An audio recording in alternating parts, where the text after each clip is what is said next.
16ാം കേരള നിയമസഭ നിലവിൽ വന്നു. കേരളത്തിനൊരു പുതിയ മന്ത്രിസഭ അധികാരത്തിലേറ്റു.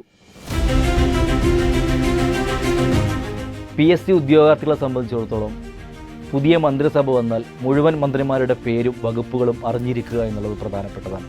കേരളത്തിൻ്റെ മുഖ്യമന്ത്രി ആരാണ്, കേരളത്തിൻ്റെ ആഭ്യന്തരമന്ത്രി ആരാണ്, കേരളത്തിൻ്റെ പ്രതിപക്ഷ നേതാവാണ്, ഇത്തരം കാര്യങ്ങളെല്ലാം നമ്മളെല്ലാവരും നോക്കി വെച്ചിട്ടുണ്ടാവും. പക്ഷേ കേരളത്തിൽ 21 മന്ത്രിമാരുണ്ട്.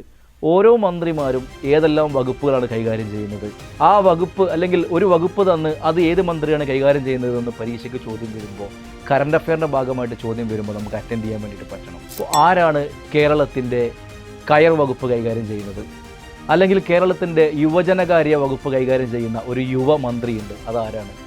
എത്ര വനിതാ മന്ത്രിമാർ കേരള മന്ത്രിസഭയിലുണ്ട്, ആ വനിതാ മന്ത്രിമാർ കൈകാര്യം ചെയ്യുന്ന വകുപ്പുകൾ ഏതൊക്കെയാണ്, അല്ലെങ്കിൽ മുഖ്യമന്ത്രി കൈകാര്യം ചെയ്യുന്ന വകുപ്പ് ഏതെല്ലാമാണ്? ഏറ്റവും ശ്രദ്ധിക്കപ്പെടുന്ന പല വകുപ്പുകളുണ്ട്. ഇപ്പോൾ ഗതാഗത വകുപ്പ് കൈകാര്യം ചെയ്യുന്നത് ആരാണ്, പൊതുമരാമത്ത് വകുപ്പ് കൈകാര്യം ചെയ്യുന്ന മന്ത്രി ആരാണ്? ഇങ്ങനെ ഒത്തിരി സംശയങ്ങൾ നമുക്കുണ്ടായിരിക്കും. അതോടൊപ്പം തന്നെ സ്പീക്കറെ ഒരു പക്ഷേ നമ്മൾ പഠിച്ചു വെച്ചിട്ടുണ്ടാവും.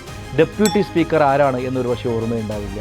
മാത്രമല്ല, സ്പീക്കർ തെരഞ്ഞെടുപ്പിൽ പങ്കെടുത്തിട്ടുള്ള ഓപ്പോസിറ്റ് സ്ഥാനാർത്ഥികളുണ്ട്. നിലവിലെ സ്പീക്കർക്ക് എതിരെ മത്സരിച്ചത് ആരൊക്കെയാണ്, അതോടൊപ്പം തന്നെ ഡെപ്യൂട്ടി സ്പീക്കർക്കെതിരെ മത്സരിച്ചത് ആരൊക്കെയാണ്, അതോടൊപ്പം തന്നെ സഭയിൽ പ്രോടേം സ്പീക്കറായിട്ട് ഒരാൾ വന്നിട്ടുണ്ട്, അതാരാണ്? പ്രോടേം സ്പീക്കറായിട്ട് ആരാണ് സത്യപ്രതിജ്ഞ ചൊല്ലിയിട്ടുള്ളത്? ഇങ്ങനെയുള്ള ഒത്തിരി സംശയങ്ങൾ നമ്മുടെ മുമ്പിലുണ്ടാവും.